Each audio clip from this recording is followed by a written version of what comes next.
अथ देव्यः कवचम्।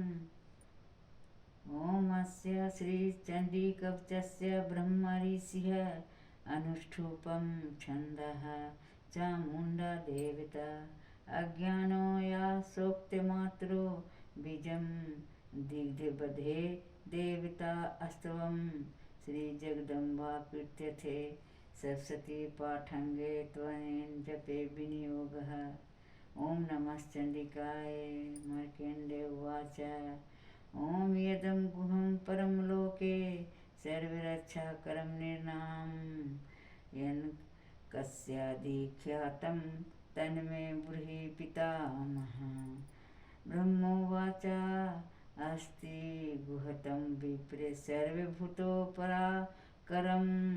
देव्यास्तु कवचं पुण्यं तच्छि अश्नुशनं महामुने।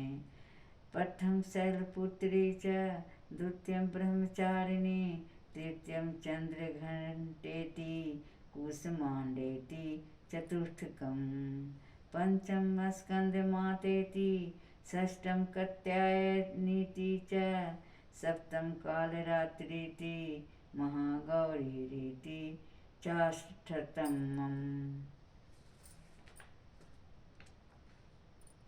नवम सिद्धिदात्री च नवदुर्गा प्रकृति च उक्तानि तानि नामानि ब्रह्मणे महात्मना।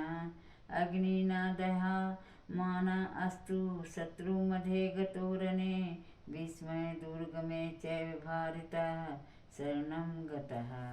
न तेषां जायति किञ्चिदशुभं रन्सङ्कटे नापदं तस्य पश्यामि शोकदुःखः भयं नहि। यस्तु भक्त्या स्मृता नूनं ते संवृद्ध्या प्रजायते एत्वं स्मरेन्निति देवेशि रक्षसे तान् संशयः।